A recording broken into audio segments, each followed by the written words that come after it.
Friends, आपका हार्दिक स्वागत है द लाइफ एजुकेशन 421 चैनल में। आज हम बात करते हैं हिंदी के नेक्स्ट टॉपिक पर, जिसका नाम है वाक्य एवं वर्तनी शुद्धि, जो कि RO एंड APS में एक महत्वपूर्ण सिलेबस मान्य रखता है, जो कि 8 से 10 नंबर का आता है।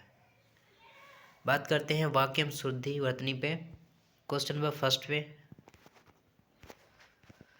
फर्स्ट क्या कह रहा है? निम्नलिखित में से एक वाक्य शुद्ध है, वो आपको सिलेक्ट करना है कि कौन सा वाक्य शुद्ध है। ऑप्शन ए कह रहा है, कृपया 1 गिलास पानी दीजिए। ऑप्शन बी, जो लोग बाहर जाना चाहते हैं, लोग मतलब बहुवचन है, वह जाएं, मतलब वह नहीं वे हो जाएगा, तो ये गलत हो जाएगा। वह 7वीं कक्षा में पढ़ता है, तो ये भी गलत हो जाए, 7वीं नहीं होगा। डी क्या कह रहा है? सरयू एक नदी है, नदी लगाने की जरूरत नहीं है, तो ये भी गलत हो जाएगा। तो ऑप्शन ए जो करेक्ट हो जाएगा कि कृपया 1 गिलास पानी दीजिए, ये हमारा राइट आंसर हो जाएगा। क्वेश्चन नंबर सेकेंड क्या हो जाएगा? क्या है? शुद्ध वाक्य चूज करना है इनमें से। रविन्द्रनाथ टैगोर की कुछ रचनाएं को नागरी भाषा नहीं होगा, अनुवाद किया गया। राजा हरिश्चंद्र सदृश कोई सत्यवादी नहीं है, राजा हरिश्चंद्र के जैसा कोई सत्यवादी नहीं है, ये भी गलत हो जाएगा। ऑप्शन सी क्या हो जाएगा?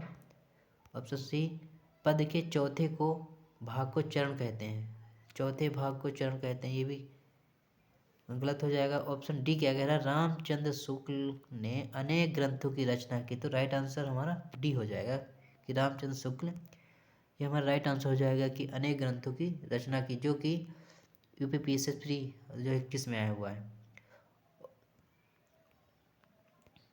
ऑप्शन नंबर फोर क्या कह रहा है कि उसे मृत्युदंड की सजा मिलनी चाहिए। इस वाक्य में अशुद्धि चूज करना है कि कौन सा वाक्य अशुद्ध है, ये छांटना है।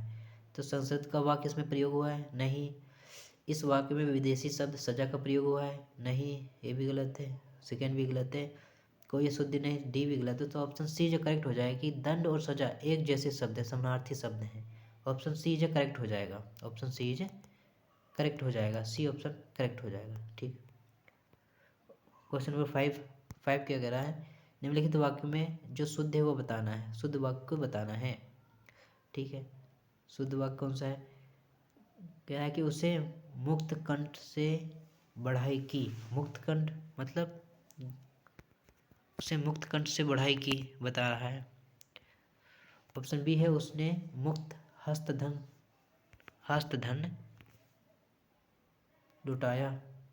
ऑप्शन बी कह रहा है उसने मुक्त हस्तधन लुटाया। समस्त प्रमाणित मात्र का कल्याण करो, समस्त प्राणी मात्र का कल्याण करो, समस्त प्राणी मात्र का कल्याण करो, आपकी आयु 40 वर्ष हो। तो इसमें जो शुद्ध वाक्य हो जाएगा ऑप्शन बी हो जाएगा, कह रहा उसे मुक्त हस्त धन उठाना चाहिए। तो इसका हम फैक्ट देख लेते हैं। फैक्ट क्या कह रहा है कि जो फर्स्ट वाक्य है उसमें त्रुटिपूर्ण, यहाँ से प्रयोग किया नहीं जाना चाहिए, और वाक्य समस्त वाक्यों का अनुसूचित विकल्प बताना। ठीक है। क्वेश्चन नंबर 6 कह रहा है कि निम्नलिखित में से एक वाक्य शुद्ध है, वो आपको बताना है। तो उस जंगल में प्रातःकाल का दृश्य बहुत ही सुहावना होता है। ऑप्शन ए ही हमारा करेक्ट हो जाएगा कि उस जंगल में, इसमें कोई चेंजेस नहीं करने वाला है, ना कोई गलत शब्द इसमें जुड़ा हुआ है। और बी में देख लेते हैं क्या गलत है क्या नहीं। बाघ और बकरी एक घाट पर पानी पीती हैं, पीती नहीं होगा, पीते होगा। उन्होंने इस बात पर आपत्ति प्रकट की, आपत्ति प्रकट नहीं की जाती, आपत्ति जताई जाती है। तमाम देश भर में यह बात फैल गई, तमाम देश थोड़ी ना था, देश भर मतलब पूरे देश में हो जाता है। तो ये तीनों गलत हो जाएंगे, ऑप्शन ए जो सही हो जाएगा हमारा। क्वेश्चन नंबर सेवन कह रहा है कि निम्नलिखित में से एक वाक्य जो शुद्ध है वो बताना है।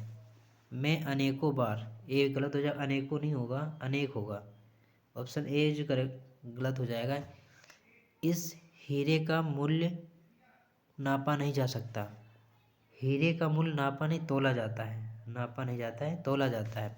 बिना टिकट यात्रा करना दंडनीय अपराध है। ये हमारा सी जो करेक्ट आंसर हो जाएगा। और आपने देखा भी होगा ट्रेन में यात्रा करते हुए, वहाँ पे विंडो के साइड में लिखा होता है कि बिना टिकट यात्रा दंडनीय अपराध है। तो हम ऑप्शन नंबर सी जो करेक्ट हो जाएगा। क्वेश्चन नंबर 8, निम्नलिखित में अशुद्ध वाक्य बताना है कि कौन सा वाक्य अशुद्ध है।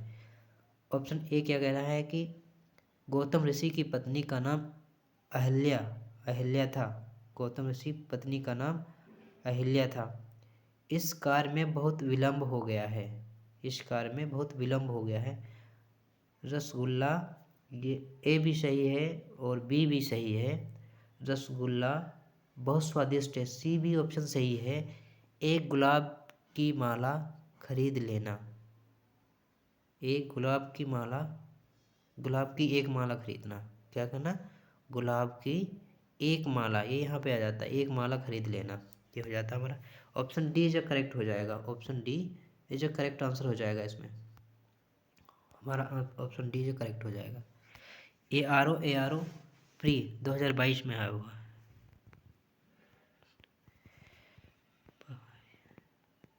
ठीक है। क्वेश्चन नंबर 9, क्वेश्चन नंबर 9 क्या कह रहा है, निम्नलिखित में एक अशुद्ध वाक्य बताना है कि कौन सा वाक्य अशुद्ध है। एक अशुद्ध वाक्य बताना है।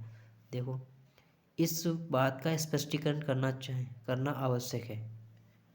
स्पष्टीकरण आवश्यक है, करना कोई ज़रूरी नहीं है। जब स्पष्टीकरण लिखा है उसके मतलब ही होता है कि स्पष्ट मतलब विस्तार करना, संक्षेप में स्पष्ट करना। ऑप्शन बी क्या कह रहा है, ऑप्शन बी कह रहा है प्याज तीखा होता है, ये भी सही है। और आप इतनी देर में क्यों आए, ये भी सही है। प्रत्येक श्रमिक को 2 रुपये मिले, ये भी सही है। तीनों ऑप्शन करेक्ट हैं, तो ऑप्शन ए इनकरेक्ट हो जाएगा। अशुद्ध वाक्य हमारा, अशुद्ध वाक्य जो है हमारा ऑप्शन ए हो जाएगा, अशुद्ध वाक्य। क्वेश्चन नंबर 10, क्वेश्चन नंबर 10 क्या कह रहा है, निम्नलिखित में शुद्ध वाक्य बताना है। इसमें शुद्ध वाक्य को देखना है कि कौन सा वाक्य शुद्ध है। देखते हैं, भारत कभी ब्रिटेन के अधीन था। भारत कभी ब्रिटेन के अधीन था, ये बताना है कि भारत, शुद्ध वाक्य कौन सा है। अधीन थोड़ी ना होगा, ऑप्शन ए में अधीन नहीं होगा, ऑप्शन ए में अधीन होगा। क्या होगा, अधीन। तो ऑप्शन ए में ये गलत है। निरपराधी व्यक्ति को दंड नहीं मिलना चाहिए। निरपराधी नहीं, अपराधी, निरपराधी व्यक्ति को दंड नहीं मिलना चाहिए। निरपराधी के स्थान पे निरपराध होगा। निरपराधी के स्थान पे क्या होगा, निरपराध। निरपराधी के स्थान पे निरपराध होगा। ऑप्शन बी भी गलत हो जाएगा। ऑप्शन सी देख लेते हैं, बादशाह ने मुक्त हस्त दान दिया। मुक्त हस्त दान दिया। और ऑप्शन डी क्या कह रहा है कि उसे पैतृक संपत्ति में हिस्सा नहीं मिला। पैतृक संपत्ति में हिस्सा नहीं मिला कह रहा है। तो पैतृक के स्थान पे पैतृक होगा। पैतृक के स्थान पे क्या हो जाएगा, पैतृक। तो ऑप्शन डी में भी पैतृक, ये भी इनकरेक्ट हो जाएगा। तो हमारा जो राइट आंसर हो जाएगा ऑप्शन सी हो जाएगा कि बादशाह ने मुक्त हस्त दान दिया, ये हमारा राइट आंसर हो जाएगा। क्वेश्चन नंबर 11, क्वेश्चन नंबर 11 क्या कह रहा है, क्वेश्चन नंबर 11 कह रहा है, निम्नलिखित वाक्य को अशुद्ध वाक्य बताना है कि कौन सा वाक्य अशुद्ध है। तो देखो, नूपुर की ध्वनि मनमोहक है। नूपुर की ध्वनि मनमोहक है, अशुद्ध बताना है। वह अनेकों मामलों में गवाह है। अनेकों नहीं होगा, अनेक होगा। वह अनेक मामलों में गवाह है। तो हमारा जो अशुद्ध हो जाएगा ऑप्शन ए ही अशुद्ध हो जाएगा हमारा, ऑप्शन ए, अनेकों मामलों में गवाह, ये हमारा राइट आंसर हो जाएगा। क्योंकि बी और सी ये दोनों सही हैं। नुपुर की ध्वनि मनमोहक है, आपकी मन कामना पूरी होगी या हो। और मनीषिणगण मेरी बात पर ध्यान दें, ये तीनों ऑप्शन सही हो जाएंगे। जो इनकरेक्ट ऑप्शन होगा वो ए होगा। क्वेश्चन नंबर 12 क्या कह रहा है कि निम्नलिखित में शुद्ध वाक्य बताना कि उनमें से कौन सा वाक्य शुद्ध है। ठीक, ऑप्शन देख लेते हैं। ऑप्शन क्या कह रहा है कि सांसारिक समस्याओं में सभी फंसे हैं। सांसारिक समस्याओं में सभी फंसे हैं। ऑप्शन ए में जो इनकरेक्ट हो जाएगा सांसारिक नहीं होगा, वो सांसारिक हो जाएगा, सांसारिक। तो ऑप्शन ए भी इनकरेक्ट हो जाएगा। निरपराध व्यक्ति को दंड क्यों मिला? निरपराध व्यक्ति को दंड क्यों मिला? जो हमारा शुद्ध हो जाएगा वाक्य वो हमारा ऑप्शन बी हो जाएगा। लेकिन हम सी को भी देख लेते हैं। हिंदी देवनागरी लिपि में लिखी जाती है। हिंदी देवनागरी लिपि में बड़ी की मात्रा नहीं होगी, लिपि में छोटी की मात्रा होगी। तो ये भी हमारा इनकरेक्ट हो जाएगा। ऑप्शन ए भी हमारा इनकरेक्ट हो जाएगा। ऑप्शन डी अत्यधिक दुख सही नहीं, अत्यधिक दुख सहा नहीं जाता। अत्यधिक के स्थान पे अत्यधिक होगा, अत्यधिक स्थान पे अत्यधिक होगा। तो ऑप्शन जो हमारा राइट आंसर हो जाएगा ऑप्शन बी जो करेक्ट हो जाएगा कि निरपराध व्यक्ति को दंड क्यों नहीं मिला, ये हमारा राइट आंसर हो जाएगा। निम्नलिखित में से कौन सा वाक्य अशुद्ध है ये बताना है कि इनमें से कौन सा वाक्य अशुद्ध है। तो देख लेते हैं कौन सा वाक्य शुद्ध है। इसका तत्कालीन प्रभाव पड़ा, ये हमारा सही है। तत्कालीन, इसमें कोई भी अशुद्धि नहीं है। पत्र किसके नाम पर लिखा गया है? पत्र किसके नाम पर लिखा गया है? 1 रुपये में कितने पैसे होते हैं? भारत एक समृद्धशाली देश है, ये भी हमारा राइट आंसर है।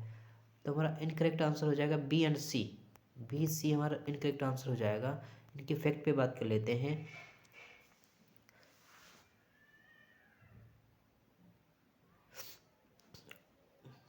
इनका जो फैक्ट है, रुपये का प्रयोग बहुवचन के रूप में किया गया है। यहाँ रुपये के स्थान पर रुपया होना चाहिए। शुद्ध वाक्य इस प्रकार होगा कि 1 रुपया में कितने पैसे होते हैं। ठीक, इसी प्रकार जो बी वाला है इस पर का प्रयोग अनुचित है। वाक्य प्रश्नवाचक है, इसलिए वाक्य के अंत में प्रश्नवाचक चिन्ह का प्रयोग जरूर होना चाहिए। तो जो बी सी है, ऑप्शन बी और सी, एक तो इसमें पर के स्थान पे किसने लिखा, प्रश्नवाचक चिन्ह नहीं है, इसलिए गलत है, प्रश्नवाचक चिन्ह होगा। और ये रुपये के स्थान पे रुपया होगा, इसलिए ये दोनों बी और सी इनकरेक्ट ऑप्शन हो जाएंगे। क्वेश्चन नंबर नेक्स्ट देख लेते हैं। निम्नलिखित में कौन वाक्य शुद्ध है? इसमें देखना है कि कौन सा वाक्य शुद्ध है। कौन सा वाक्य शुद्ध है वो बताना है। ठीक है, फिर मेरे लिए ठंडी बर्फ़ और गर्म आग लाओ। मेरे लिए ठंडी बर्फ़ और आग लाओ। बर्फ़ के स्थान पे, यहाँ पे बर्फ़ के जो स्थान पे आ जाएगा ठंडी तथा आग। ठंडी बर्फ़ नहीं आएगा, बर्फ़ के स्थान पे केवल ठंडा ही और आग होगा। आग गर्म वैसे भी होती है, बर्फ़ ठंडा वैसे भी होता है। ठीक है, ऑप्शन ए गलत हो जाएगा। ए, ऑप्शन बी कह रहा है कि व्यायाम करना चाहिए जिससे कि स्वास्थ्य रहे। व्यायाम करना चाहिए जिससे कि स्वास्थ्य रहे।